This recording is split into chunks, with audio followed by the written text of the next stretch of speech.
Hey everybody, welcome back to Touchy Reactions. Fans of the Wrexham AFC, we are back for another episode of Welcome to Wrexham. I got my awesome sister Danielle here with me, and we're going to jump right back into this series. This is season 2, episode 4. Let's see what happened on the last episode. They lost. They lost? Yeah, that's probably exactly what happened. Remember, they were playing, I think it was Dagenham? They were playing Knott County or something like that. Something like that, and they lost by 1. And they were at the top of the table, and that was the other team at the top of the table. Okay, yeah, I remember now. It was painful. You ready? I am ready. Let's jump into it. Here we go.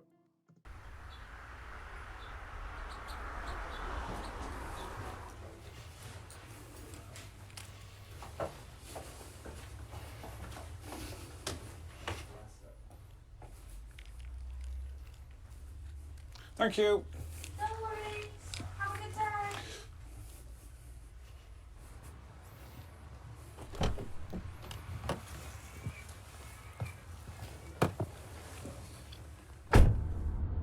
Every test that my wife and I did and every question that we asked what Wrexham's like met the criteria of a town of a working class background and wanted to improve itself.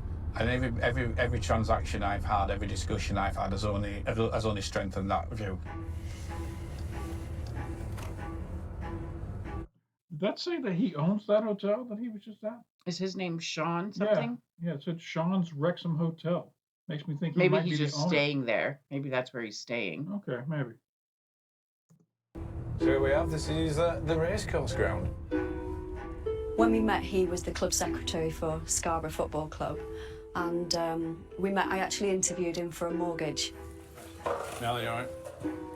And my boss declined his mortgage because football was not a stable industry. So obviously, Shaun being Shaun wouldn't accept that, and he fought for his mortgage, and he took the girl out. Always falls on his feet, this boy. Always falls on his feet. Doing good things. Shaun works, and then works, and then works again.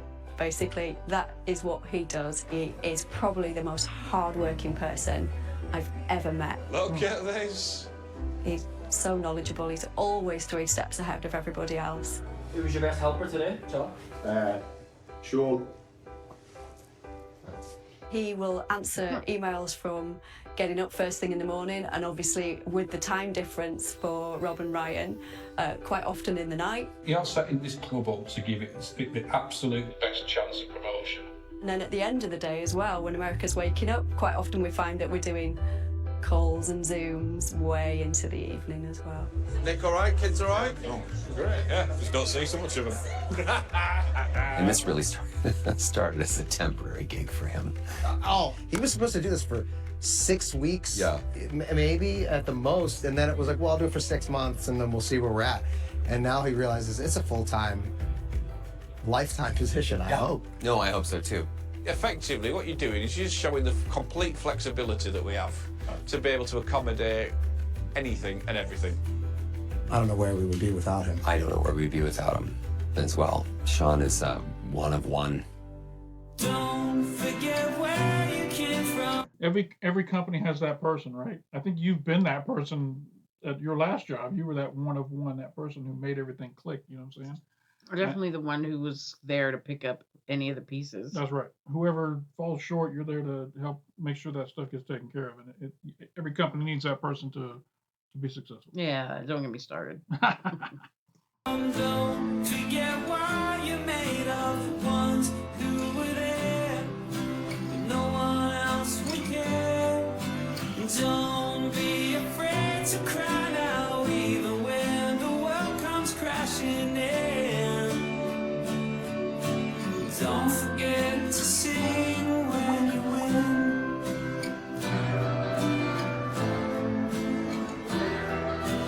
Don't forget to sing when you win.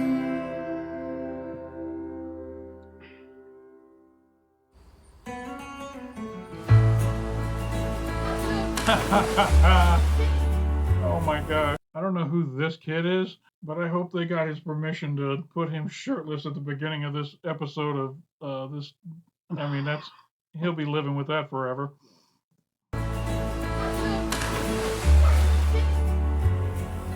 So at the end of last season, I think it was around June, Shaun let the club know that he was planning to go on holiday for the first time in a long time. He and Nicola had identified the week of October the 21st for that trip. It was very important to Rob and Ryan and me that we really kind of protect that week for Shaun and Nicola. We're back here with Ryan Reynolds and the other guy. Come on. Weird. We want to There go you in go. here? Yeah, that's good. Everybody knows when it comes to Wrexham, Rob and Ryan are very much joined at the hip, bit of a double act, and similarly, so are Shaun and I. Shaun is doing many of the things that I am not capable of doing. Is that a fair assessment? Fair, it's fair, but everything's teamwork, as we know. Yes. You know, I'm not a huge fan of the good cop, bad cop analogy that sometimes gets thrown around. I think it's closer to really Shaun is like the hand of the king from Game of Thrones. You know, he's the secret power behind the throne. Yes, I know Varys was never technically hand of the throne, all you Game of Thrones nerds, but he does look like Shaun Harvey, so just deal with it. I was confused there for a minute, but yeah. Right, because Varys was never hand of the king. That's right. Who do you think was the best hand of the king? Oh, definitely Tyrion. No, not Robb Stark. I guess he did a terrible job. Well, Robb Stark, no, he never was his dad. Ned Stark. No, he did a terrible job. Got his head cut off. Terrible. Yeah, Tyrion. Tyrion was had the to be best hand of the king. Yes, definitely. Let us know if you disagree. Here we go. But with him going away, you know, that means I have to be the hand. In what was quite a Game of Thronesy development, the day Shaun left for his holiday, Rob got in touch with me and announced he was arriving without having told Ryan or Shaun for some strategic reason or something I had yet to ascertain.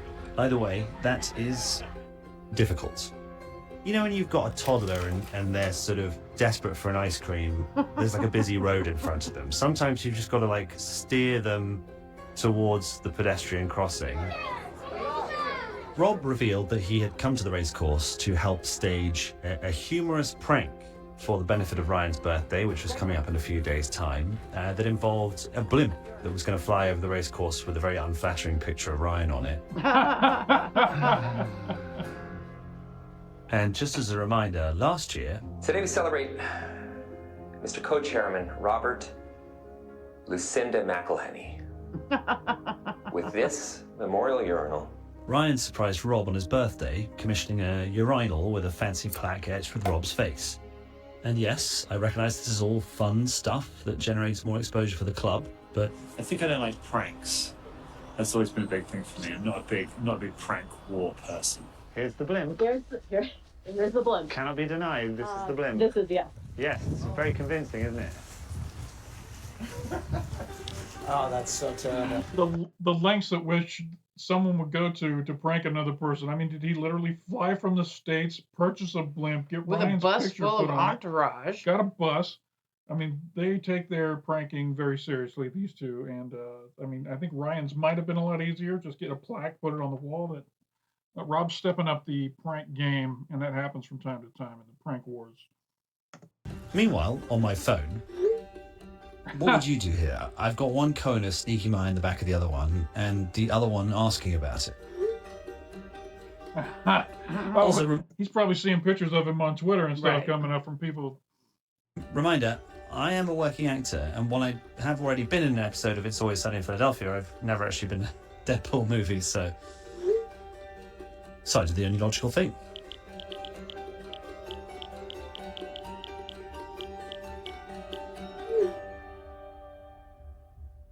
Yep, I am comfortable with the word hero.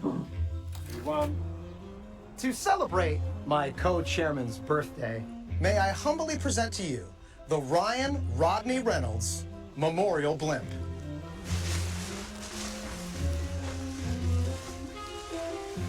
A hideous but surprisingly inexpensive way for the world to finally see Ryan Reynolds as he's meant to be seen. And so, we christen this flying Ryan face for the world to see.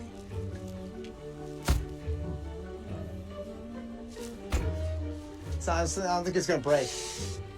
Ah, fuck it. Now, all of these glorious ideas had been formulated and plotted out and planned and put into practice without consulting me, without working out whether or not we were allowed to do this, what the local Welsh aviation laws involved in regards to blimp flying. And to make matters even more uncomfortable for me, I'm having to run cover for Rob, as our other co-chairman is very curious why Rob may or may not be in town. Robert! Do you know what I really think? Looking forward to everyone getting off our grass. I will always say, listen, I'm down for fun. I'm a fun guy, but I'm very protective of the club. So I took command of the situation, and I immediately called Shaun. And then over there is the blimp. Do you see the? They can't see you. Only I can see. Shaun's on vacation, and you're like, I can't handle this. First day. Shaun, what do I do? That picture of him is from Deadpool when he was like dead, right? When he was all burned up. Yeah. That's what it takes to find an unflattering picture of Ryan Reynolds. Don't you worry. And there's the blimp with Ryan's face on it. We were in Tenerife having a holiday away, the two of us. It's normal, everything starts quite well, until we had a little bit of a drama. Fly high, my friend. You're free now. So they hired an actor to play him on vacation for the sake of the documentary. This is not him. That's not him? No, that's an actor. Who looks a lot like him. Yeah, they just went and hired a guy because he wouldn't allow cameras on his vacation. Well, no, look, we're doing the reenactment thing. Yeah. I think that's really him. Did it say it's not him? Do you have your glasses?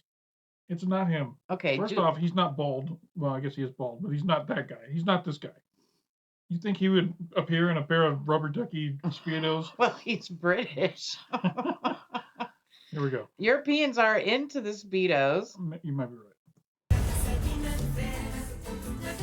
Happy birthday, Ryan! You can usually tell how extensive the drama is depending on how far around the pool he walks. It wasn't quite small, so we did a lot of laps of that pool. Unfortunately, my biggest fears were confirmed. There were several Welsh aviation laws we might have been breaking, with the possibility there could be fines and or arrests.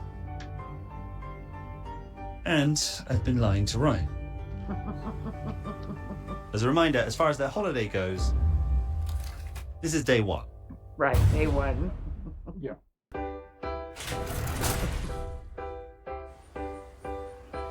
Big challenge this weekend versus Boreham Wood, who fancy themselves as challengers for the league. We need to get some momentum going today, don't we? We certainly do, and Rob's in town, so they're doomed. Right. Again, this is going to be a really tough task here for Wrexham.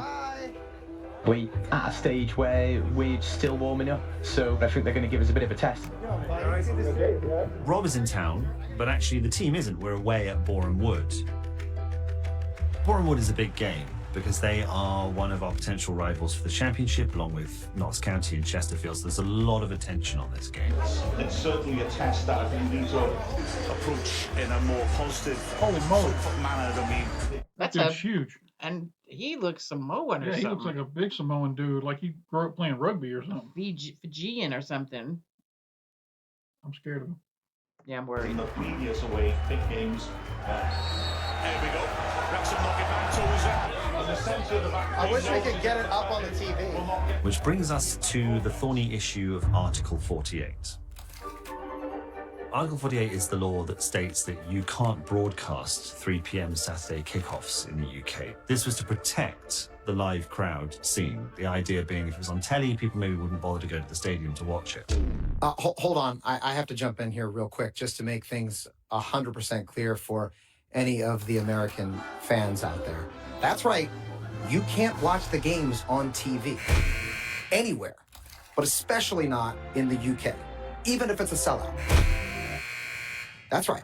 And for all the European fans watching out there, I'm sure I sound like a typical American asshole.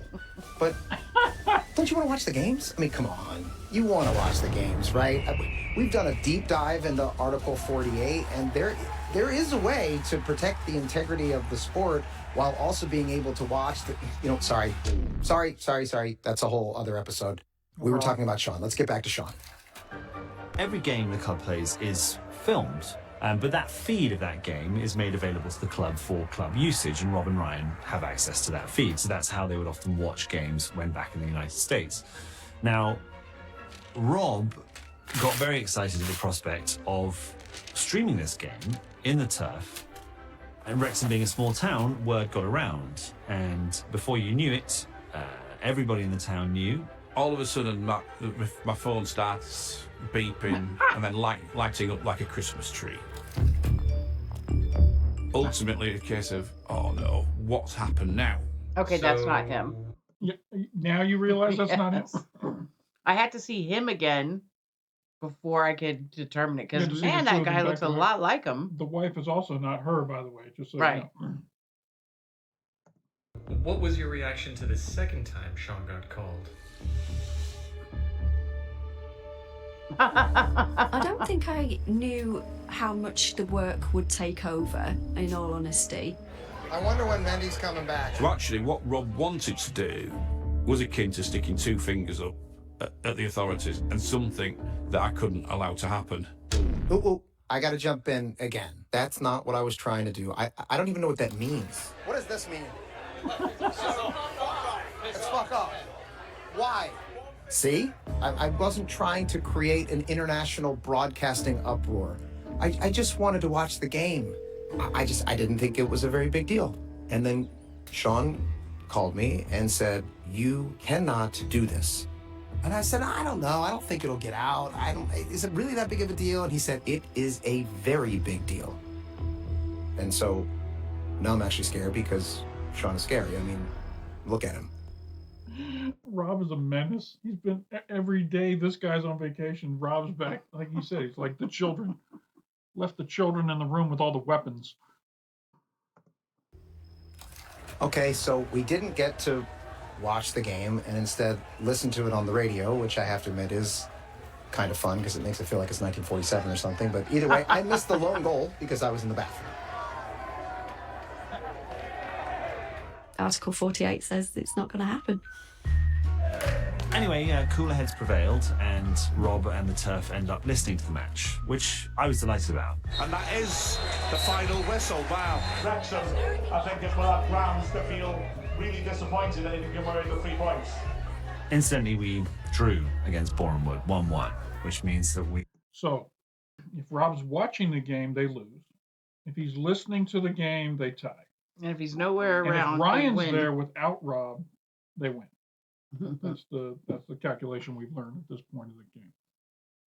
We still haven't beaten any of our closest competitors yet this season, which is far from ideal. We lost Chesterfield, lost us. We drew today. So to recap, Shaun has been gone for 2 days, and so far there's been a healthy dose of lies and subterfuge from at least one of our owners, and very nearly violations of both Welsh aviation law and international blackout regulations, and worst of all, 2 phone calls to Shaun on his sacrosanct Pause holiday. this. So in the Premier League, they aren't filming; those aren't being broadcast out live. I might be completely wrong about this, but I think the games during the Premier League are all on the same day. They're after 3 p.m., I think. I might be wrong. I don't know. I know the Premier League's different. Because I know in England, there was a lot of soccer on TV. Yeah, but it was all like the same days of the week. Like there's a game on Wednesday and there's a game on Saturday. There's a lot of games on Saturday or Sunday. I don't know. It's been so long. But Well, what about their advertisers? And I mean, American football couldn't survive if it wasn't on TV, getting all the ads revenue that it gets. It would be a different game. You guys please let us know how the football works when it gets to the Premier League. Are all those games televised? Is there a way to watch them? Maybe Because I know when we were in England, there was football on TV. Maybe they're pay-per-view. You buy your team's channel. No, because when we lived in England, there was 4 channels. Yeah. Well, the times are different then. I mean, now. But even, I mean, how long has this? Let us know how the TV works when it comes to football. Are there games that are blacked out? And how do they show them in America? Because they show soccer games in America, like the FA Cup and all that. They don't show all of them. They show a handful of them. Yeah, but they're and live. And he did say that they record all the matches. So maybe after the matches have played, it's okay to rebroadcast them. Oh, okay. You know what I'm saying? We don't ever get them. Well, we might get them live. I feel like we watched live soccer when we were in England. I mean, I'm sure. I'm not quite sure how it works now. And we haven't even got to the bad part yet. Oh, what? What? It gets worse? How could it get worse?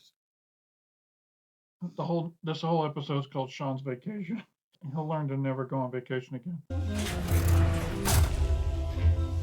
The surprise on Ryan's birthday was a blimp, which for UK viewers is just a stupid fucking balloon. Fly high, my friend. You're free now.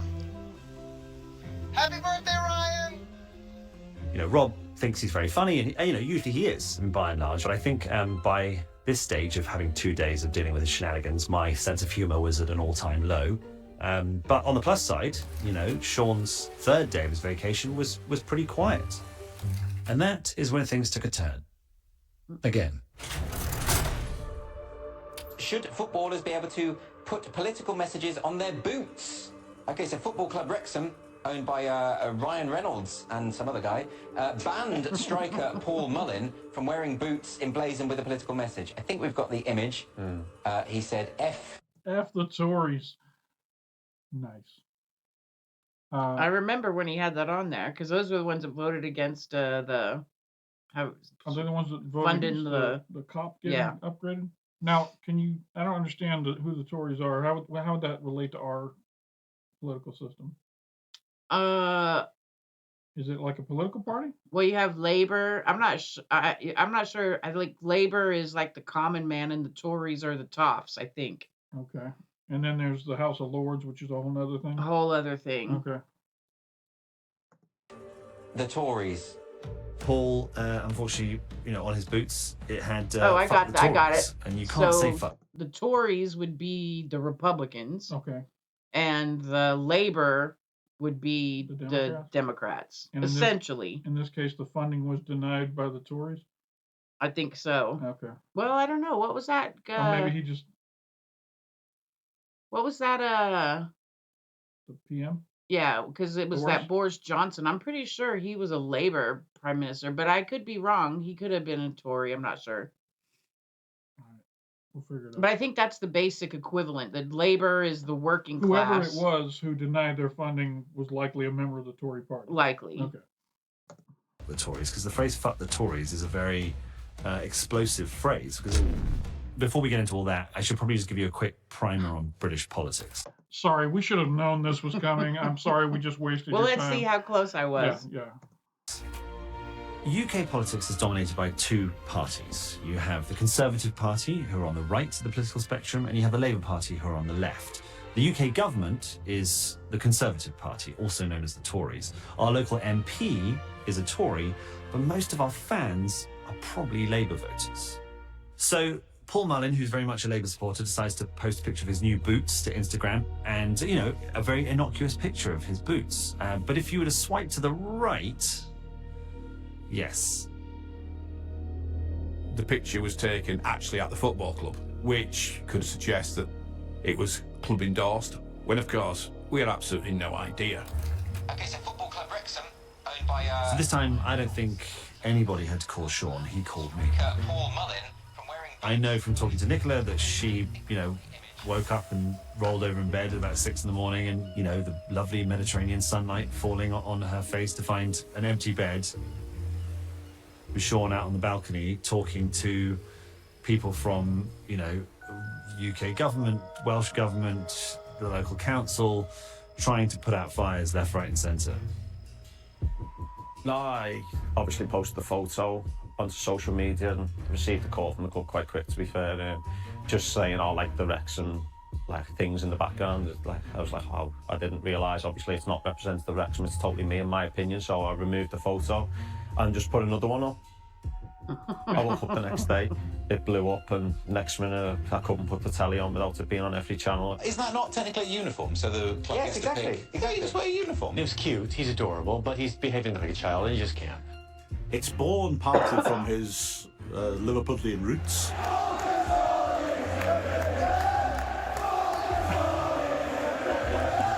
Of course, they got a chant. Of course. It's a chant that's been sung a lot at Liverpool games. I think it's a special thing to be from Liverpool, and it means a lot to the people of Liverpool. They're really proud of it. The best city in England. Well, we don't want to be part of England, but... Paul is more than entitled to his own political views. What we can't allow to happen is for those political views to be delivered using the club's platform. So I was hoping I can just quell this little fire that's burning. All of a sudden, Ryan liked the picture. Oh, no.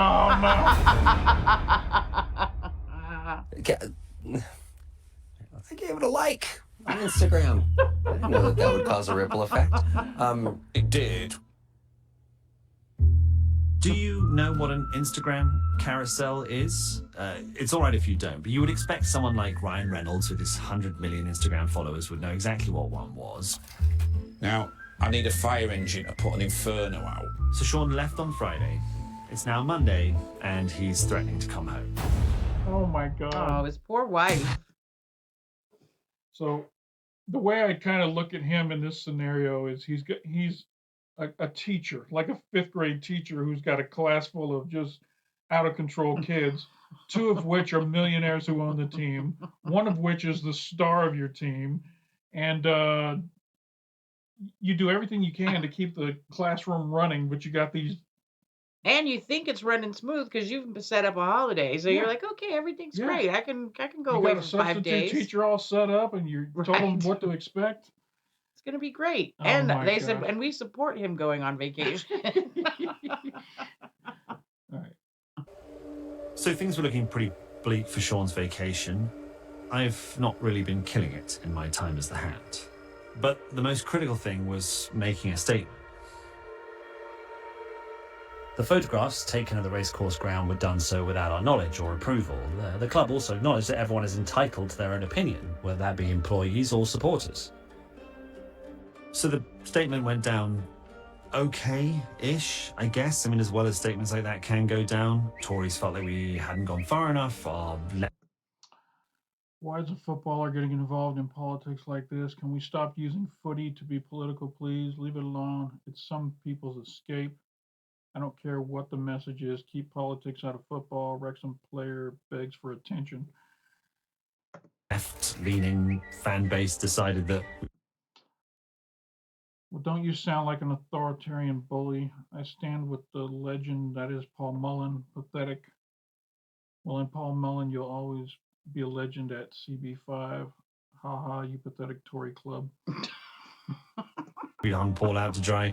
So, of course, it's at this point that Shaun calls and says he's cutting his holiday short and he's coming home the next day. No. This was sort of our all is lost moment, really. Rob and Ryan had characteristically been causing chaos. But worse, we had a political firestorm to deal with, and, you know, Shaun was having to cut short his first holiday in God knows how long. So that's when I decided to channel my inner Varys. I knew if I was going to prevail upon Shaun not to return to Wrexham, there was no point in contacting him directly, or even to go to the King. You know, if you want something from the King, you start with the Queen. But when approaching the Queen, you must approach indirectly and delicately.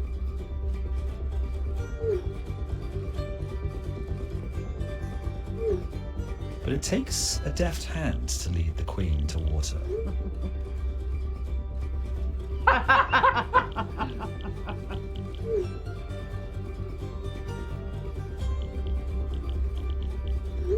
I told her what a shame it would be if Shaun was to spoil his holiday. Okay. And, you know, he being ever the superhero, got in touch with Rob, who called Shaun and demanded he stayed in Tenerife. So the system works. Good job, Hand of the King. Right. Yeah. And I love that he knew exactly how to play it. You know what I mean? He's like, all right, how am I going to fix this? I need Ryan to do this. So I'm going to just beautiful. That's people skills right there. And I love it.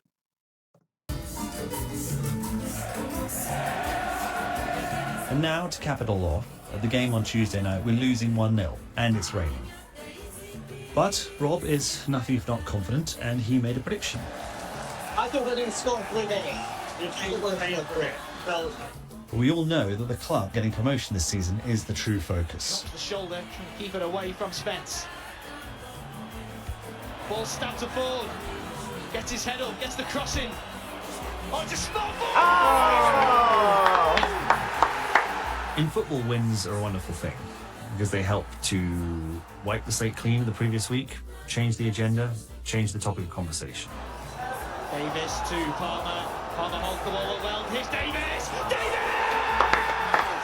Yes. So after a week of trials and tribulations, it was nice to get back to doing what we do best, which is winning football matches. Young. The cross header.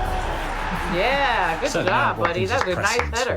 for magic or something. I don't know. I mean, I guess Game of Thrones had magic in it.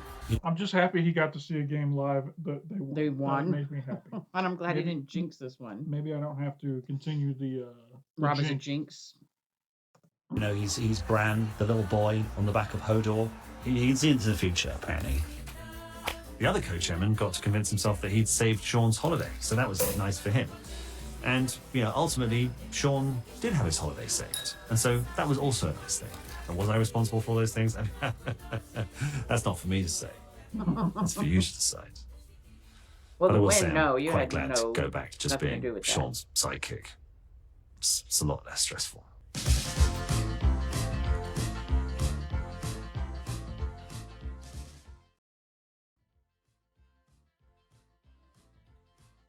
I found out long ago.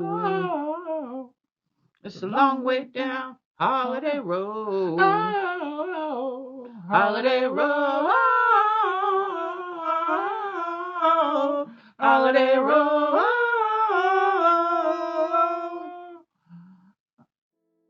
Is that the actor? All right. We didn't get a loss this episode. That was nice. We didn't have to suffer through a loss. We did get a tie, but You still get points for a tie, don't you? Do yeah, you get 2 points? 1 point for a tie, Okay. 3 points for a win, and 0 for a loss. Okay. This was a lot of fun. We got the other episode lined up to watch that one next, episode 5. So we'll go ahead and wrap this one up. I hope you guys enjoyed this. If you did, give us a like down below, and if you're not subscribed yet, come subscribe to the channel. And we just wanted to mention that Yes. we have purposely not done any Googling of Wrexham Yes. so that we don't know what's going to happen. Please do not put spoilers in the comments. Right, I know it's tempting to tell us the fabulous things that I'm sure are going to happen to Wrexham, but unfortunately Ryan did read some, so he knows some, but I still do not. I did not. I am the one who monitors the comment section for all the videos, and someone was kind enough to say, hey, just so you know, XYZW. and dumped a whole bunch of spoilers on me before I realized what I was reading. I was like, oh, thanks. Which I'm very thankful I didn't read it, because I have purposely kept away from trailers or Googling Wrexham or any. I would prefer not to know what's going to happen, because it keeps me in suspense, and that's what I like. So, as much as you may be tempted to, people of the world, please don't tell us what happens to Wrexham. Yes. And I will be deleting any comments that have spoilers, so you're wasting your time putting them in there anyway. So, and after having said that, if you hit that bell off to the side, it'll let you know anytime we drop some new content over here on the channel. We also have a Patreon. There's a link up in the corner and down below in the description. And there's also a Facebook, an Instagram, and a Twitter link down below as well. Come follow us over there for any non-reaction video type content. That is it for this episode. We're going to go ahead and start recording the next episode, so tune in for that. That's all I got for this one. Daniel, thank you for joining me. You're welcome. And for all you who stuck around here to the end, we appreciate you stopping by. And don't forget to come on back. If you enjoyed that video, the YouTube algorithm thinks that you also enjoyed this video. I don't know you, but the algorithm does. And it says, hey, this person likes this type of video. So click on this right here and have some fun.